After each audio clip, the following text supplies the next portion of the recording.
সময়ের সাথে সাথে আপনার মিউজিক্যাল জার্নিটা অনেকভাবে ইভলভ করেছে, অনেক পরিবর্তন এসেছে।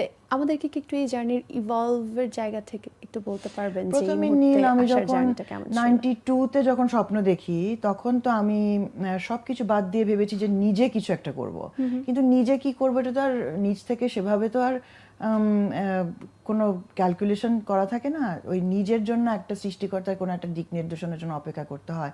সেরকম আমি করেছি বলেই মনে হয় আল্লাহ আমাকে একটা স্বপ্নময় জার্নি দিয়েছে। মানে এটাকে আমি আমার জীবনের উপহার হিসাবে ভাবি, সৃষ্টিকর্তার একটা উপহার, বাবা মার দোয়া, বড় বোনের স্নেহ, এরকমভাবে আমি দেখি জিনিসটাকে। এবং আমার যারা ভালোবাসার মানুষ তাদের দোয়ার একটা সম্মিলিত ফল। তো যখন যখন আমি 92-93-তে আনাড়ির স্বপ্ন দেখলাম ফুয়াদ ভাইদের সাথে, তখন আমার শুধু স্বপ্নতেই ছিল। তো প্রথমে বড় বড় মানুষের সাথে কাজ করলে যে সুবিধাটা হয় যে স্বপ্নটা আমার মিলে গেছিল ফুয়াদ ভাই, দীপন ভাই, টিউ ভাইদের সাথে। আনাড়ি গানটা কিন্তু তখন একদম নতুন, একদম মানে একদম শুরুর দিকের হিট বলা যায়, আউট অফ দিস ওয়ার্ল্ড একটা টেকনোলজিক্যাল ফিট ছিল আনাড়ি অ্যালবামটা পুরোটাই। তো সেটার পরে আমাদের ওইটা 6 বছরের জার্নি। তারপরে লঞ্চ যখন হলো, আমি অনেক পরে 6 বছর 10 বছর চলে যাওয়ার আগে আমি আনাড়িতে একটু থাকতে চাই। আনাড়ি শুরুর বা ওই সময়ে এরকম একটি অ্যালবাম করা, এরকম গানগুলো করার গল্পটাও ছোট করে শুনবো। তার আগে একটু গানটি শুনেই মনে করিয়ে দেই। গান শুনবে আনাড়ি?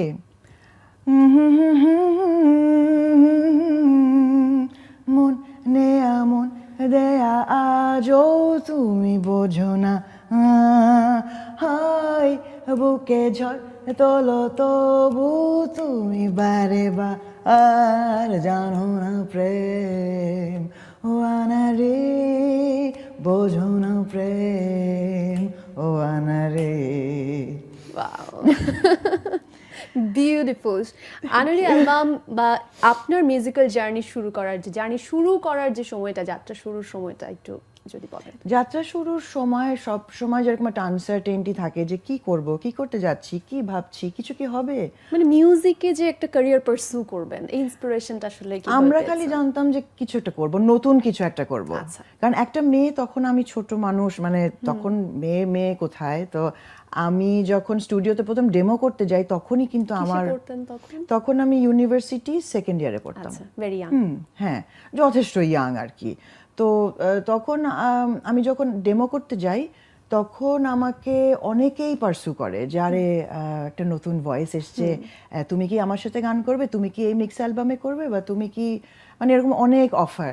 তো আমি ভাবলাম, আমি কিছু ভাবিনি আসলে। আমি ভেবেছি কি যে আমাকে কোনটা টাচ করবে। মানে ওই সময় আমার কোনো বুদ্ধি নেই, ওই সময় আমার কোনো প্ল্যানিং নেই, ডেমো কাকে বলে বুঝি না, বা ক্যারিয়ার কাকে বলে বুঝি না, what is genre, what is what, কিছু বুঝি না।